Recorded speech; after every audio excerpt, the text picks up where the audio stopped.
Hey everybody, welcome back. We are in episode 5 of Marcus Aurelius, and we are excited to jump back into this series. It's been a few weeks, so welcome back.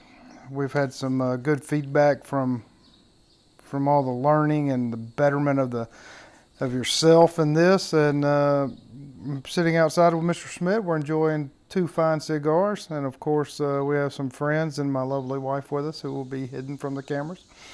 So, Mr. Schmidt, would you like to go ahead? I do want to start off by saying again, Marcus Aurelius right here at the second chapter. He does not disappoint. He starts off with a beautiful gem of wisdom. His first sentence, I just said, man, I've got to stop and think about this. He says to start the day by saying that you will meet people that you don't care for. You know, they don't know the evils you've gone through and what you find evil, and you don't know the evils that they do.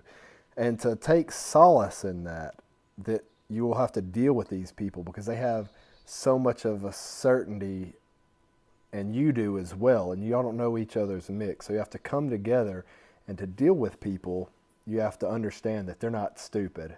You just know something more than they do on this subject. Likewise, they will know something more than you do on another particular subject.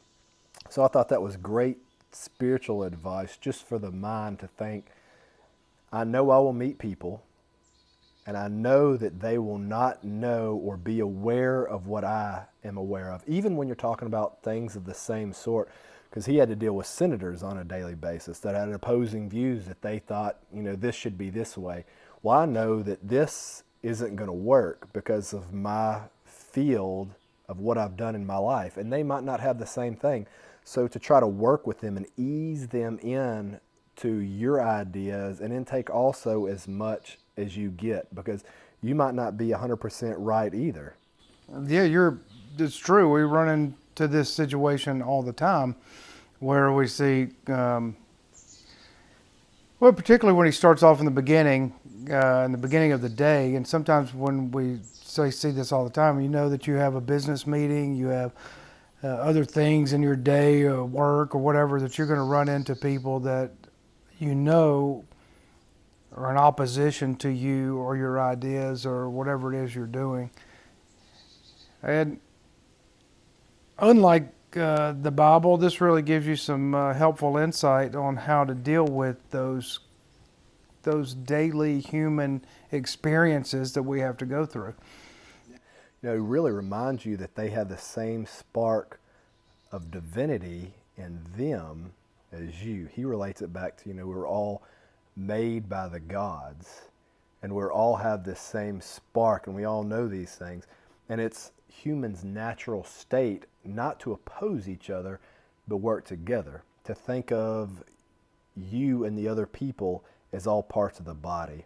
I think more of what he was referring to is on the Senate floor, as the Senate is the body.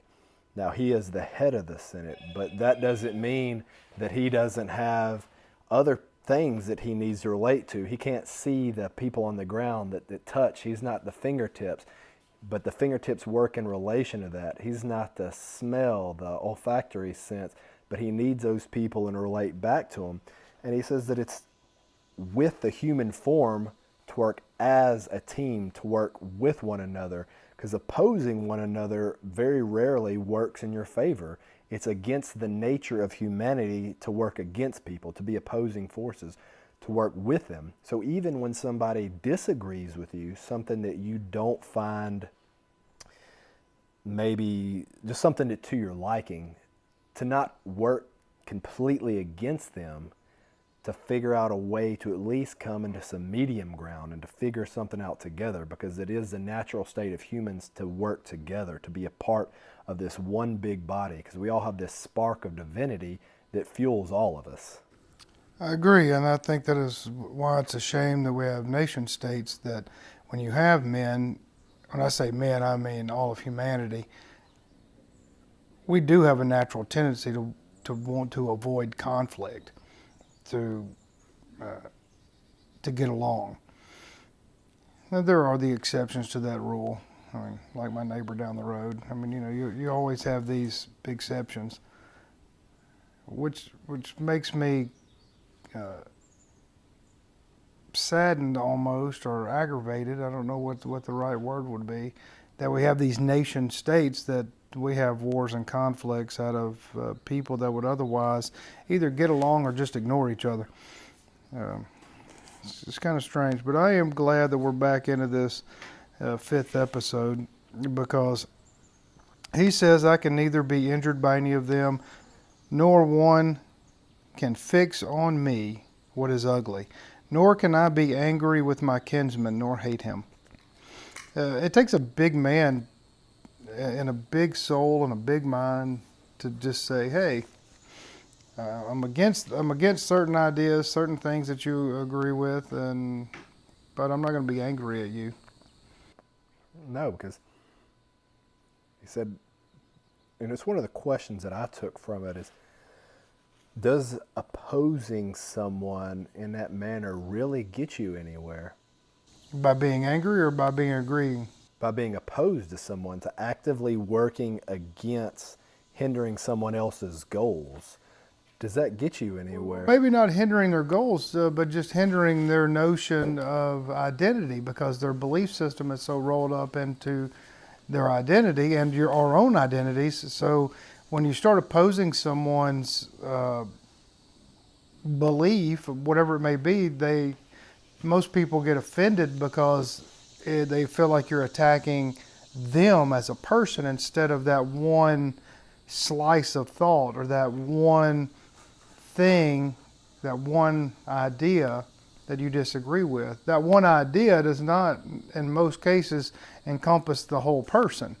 So I would say definitely it does not encompass the person. But I have met people in my life, and I'm sure each one of you out there have met at least one person that's been so tied up in a certain idea that they've wrapped it into their identity, and it's made it almost hard to distinguish them from that idea or goal. Yeah, we all know a few of those. But for the most part, you can find some common ground to agree with people. It's kind of like the notion that we were talking about earlier. I'm not going to talk about the subject matter, but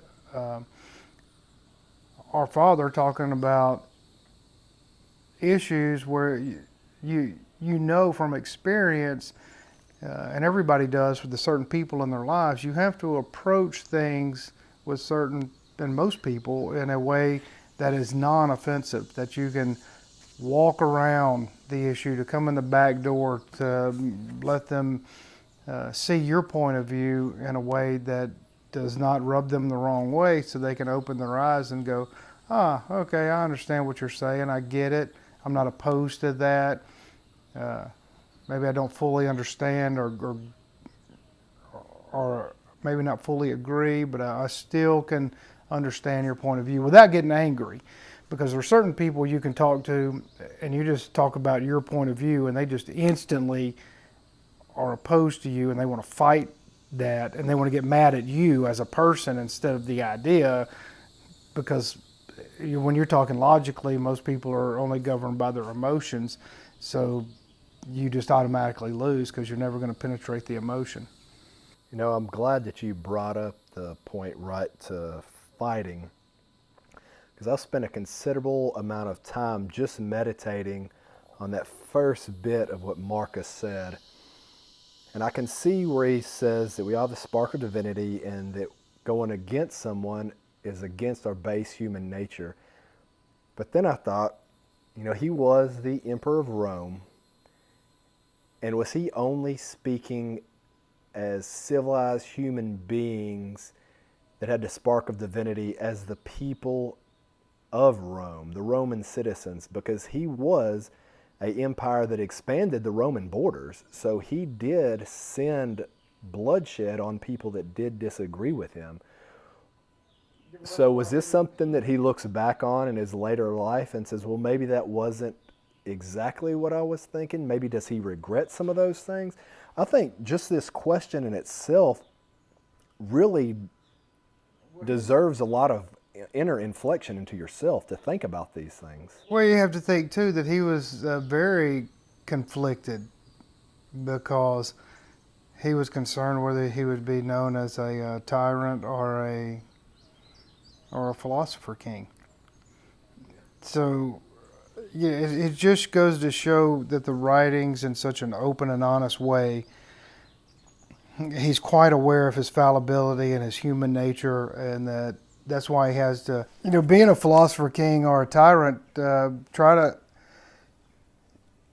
to put yourself in that sort of mindset of Marcus Aurelius, and how important it was for him to inventory himself and what he was doing, not only as a ruler, but as a man that wanted to have a better understanding of himself. And it's tough to do where he's human, he recognizes his human fallibilities, and tries to improve upon them the best that he can, even though he does go off and conquer and brutally murder and bring people into the Roman Empire. Some of them with, and a lot of them without their they're agreeing to do so. So it's a double-edged sword, just like the human consciousness, the human soul. There's the yin and yang. There's the good and bad. You can't have the one without the other. You definitely cannot have one without the other. And his next statement that I found so wonderful is that he does put that into words, that as an old man, that he must be happy with his life, his class, and accept his lot in the universe, to die happy and not in ever quest for more. I think a lot of people fall victim to that. I mean, yes, he was the emperor of Rome and was flying high on top of the world, but I think no matter what you are and what you've done in your life, there are certain things that you can look back on and should look back on and say, that was a really good high point in my life, and I was extremely happy with that. You don't have to be the ruler of the world to be happy. Every person can find happiness within themselves and in their own life. There are certain things about motherhood and fatherhood that people should be very proud of, that they've done something right, and to be happy with that. That not always that you have to find happiness in what everyone else thinks you should be happy at. To look within yourself and find your own happiness. Not to always be constantly going out and I could have done this better. And I don't think there's anything wrong with saying that you could have improved on something. I don't think that's what he's saying. He's saying to revel in the times that you did achieve and to take note of that and accept your place in the universe, because at the end of your life, there's very little you can do to change your lot in the universe. To be happy and accept it. I think that you can see that in just negative type people. No matter, because you can look at everybody. Everybody has their highs and lows and their in-betweens. And you can see just people that choose to be unhappy about no matter what it is. Whether you're driving down the street in a brand new car that they just bought, they're going to all of a sudden start bitching about all sorts of, I wish I'd done this, wish I'd have got a different type of this or that, instead of just being happy in what they have and in their moment. And people choose to be displeased. People choose to allow those emotions to flare up in a positive or negative way. Whenever I personally have been in really down and out situations, at times it was very difficult to be positive, and as I practiced being positive, it became a lot easier. But it's still not a cakewalk when things are going wrong, when the stresses of life get to you. You to try to think, oh well, this is my place in the universe. This sucks. That's what sometimes the human mind and human emotions kind of make you feel like. But then you got to take pause and go, well, I'm still healthy. There are some people that still like to be around me and that I can rely on, and they can rely on me, and I can still eat, and I have a roof over my head, and things aren't as bad as my emotions are telling me they are. I think a lot of that is a lot of people don't even realize when they're in a good point or a high point in their life. They're on that constant, I need this, or I need this to make me happy. And they're constantly worried about what they need to do more and to be more, when really you should stop and take a look and say, this has really gone really well. Like this is a high point in my life. Yes, I would like to improve that, and I would like to do a little bit more, but I should revel in this point that I'm at because I'm doing much better than I was 6 months ago. Even though this time's hard, these problems are better problems than I would have had under different circumstances. So I'm thinking that, especially when he's writing this at the end of his life, and he's looking back and reflecting on it, like most people should do when they get older, to think, did I have a good life? There's always going to be things that you would change, and there's always going to be things that you wish you could have done better. But I think the key is living in those moments that a lot of people just let go. They're too focused on, what am I going to do tomorrow? What am I going to do next week? When you're already having a great time. Like for us, right here, we get a lot of enjoyment out of reading Marcus Aurelius and doing his meditations, and then now we're putting it out to y'all, and we hope y'all enjoy it as much as we do. And right now we're living in this moment of Marcus Aurelius in the first couple sentences of the second chapter of his book. I'm not worried on what's going to be next. I'm just focused on what this is, and I'm taking some time to look back and reflect on it and using it as some inner spiritual guidance and peace for things of how I can adapt and change and better my own life and circumstances. Well, when he goes on to paragraph 2, this is one place, because this is not the first time he's mentioned this, and it's something that I feel like I understand what he's saying, but at the same time, I feel like it's one of the few instances in his meditations where I feel like it's a sophomoric thing to say. He says, "Throw away thy books, no longer distract thyself. It is not allowed. But as if thou wast now dying, despise the flesh. It is blood and bones and a network of contextures of nerves, veins, and arteries." I don't think we should throw away our books, because if we threw away our books, we would lack knowledge. And he was a reader and studied, and he believed in that. So I don't know if there's I don't think it's sarcasm. I just think it's, hey, don't be too distracted. Don't I think he's saying that. I think he's knowing he's getting ready to die. And he's saying that instead of spending my time on these esoteric events that I did when I was younger, I should sit back and relax. I've already lived my life. Maybe in his point of view, from his age factor, maybe so. No longer distract thyself, because I think it's important from the time you're very young and until close to the time that you're going to die, that it is very important to study and to learn. And everything in moderation, even moderation, as you said earlier. It's important. How else do you know anything? How else can you discern what is reality and not? What have you been brainwashed in?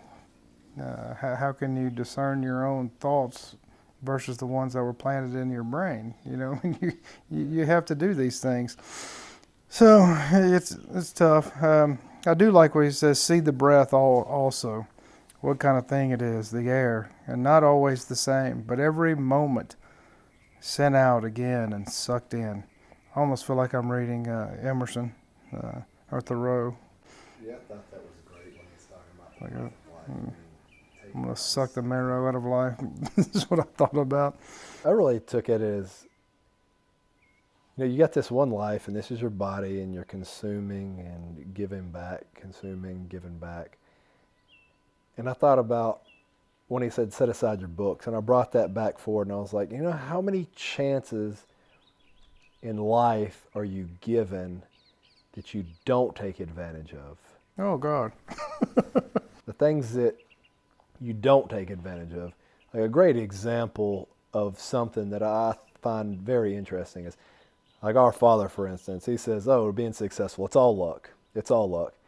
And I've tried to tell him several times that, a lot of these people that have gotten lucky in life, yes, they did have some sort of luck, but they also took advantage of it.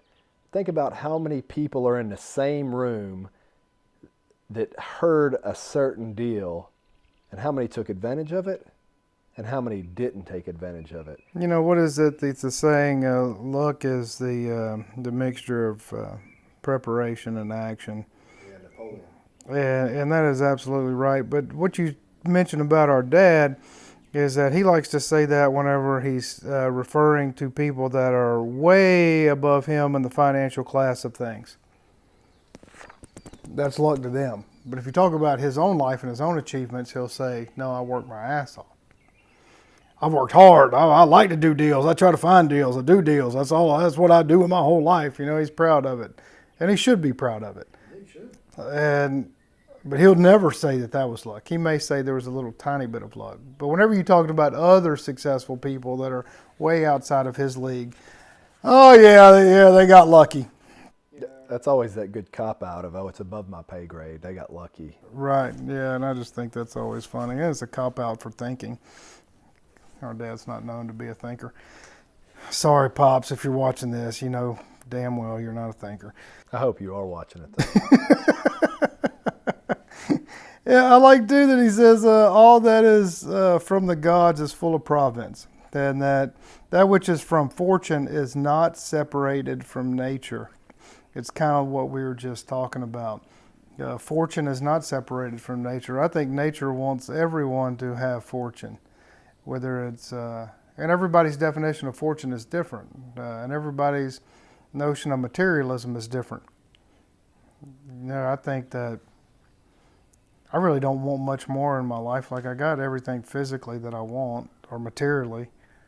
I really don't need much else, except I would like, and I don't think this is a materialistic notion because I've thought about it whenever I was reading this, is that wanting a plane to fly around in to get from point A to point B faster, to have a higher quality of life by being able to utilize my time more wisely, I don't think is a overindulgence. I think it could be if you're, the Sultan and you had a 747 decked out with a, floating bed and jacuzzis in a plane, but just a simple, relatively inexpensive plane to get around quickly, to see and understand different cultures better, to go enjoy various ruins and temples around the world, to get a better grasp of humanity and its evolution in a quicker way. One may disagree with me, but I think that's not materialism so much as it is efficiency. All throughout the course of history, people have always tried to stretch their time and do it better. If you look at the Roman culture, they were quite famous for building roads. They wanted to get from point A to B as fastly and as safely as possible. Yeah, that's a very good point. And I think it is right. Nature wants everything to be fruitful. I mean, hell, just go walk out to the orchard whenever it's blooming. Nature itself is propagating itself in a big way. And we are nature. That's why we should have open minds and open hearts and not block ourselves off from new ideas, at least to explore them to see if they are right or wrong in our own estimation, before automatically shutting them off as nonsense, like most people do. And I used to be a victim of that, and sometimes I still am. I try to catch myself more often than not now, but I'm still fallible, unfortunately, and will be the rest of my life, I'm sure. So, from thence all things flow. Talking about the providence of the divine interventions, all things flow. The advantage, what is it? And there is besides necessity, and that which is for the advantage of the whole universe, of which thou art a part. And we are a part. I keep thinking this over and over when I heard it. I can't remember where I heard this the other day, that we are the eyes and the ears of the earth. We are the mouth of the earth. And that is so true. We came from the earth. We're going to go back into the earth. We're here.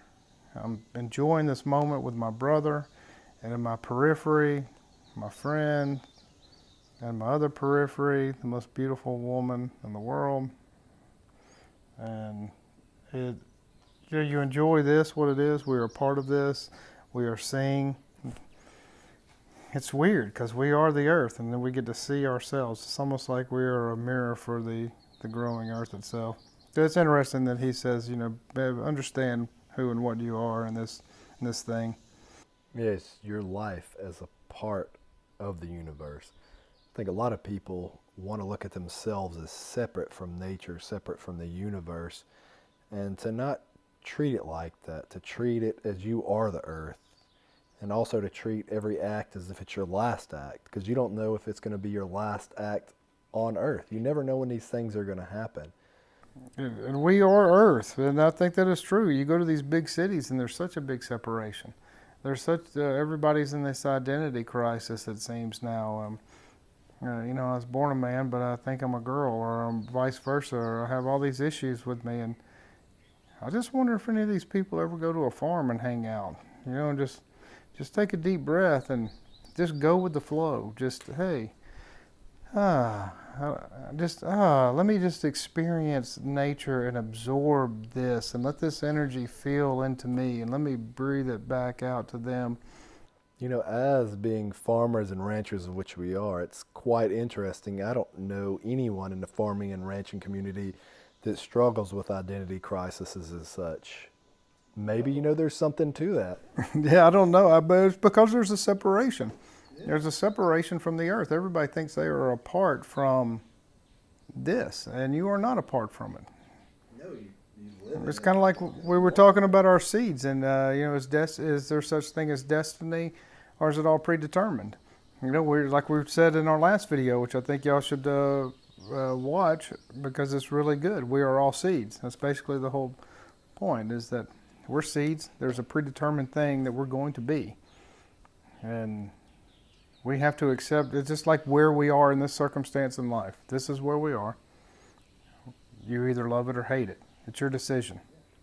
And which is the last point that I have on this certain video is what he says at the very end is to accept your lot in life, that every life is enough. No matter what your life was, if you can make it so, it can be enough. And it should be enough. Whatever it is, that can be enough. I agree. Would you like to sign us off, Mr. Schmidt? Well, I hope you enjoyed our video out here in the outside. This is the beginning of our July 4th celebration. We're about to have everybody arriving pretty soon. So if you would like to come down, you can find us on our contact information. It should be in the description. Like, subscribe, and have a good day.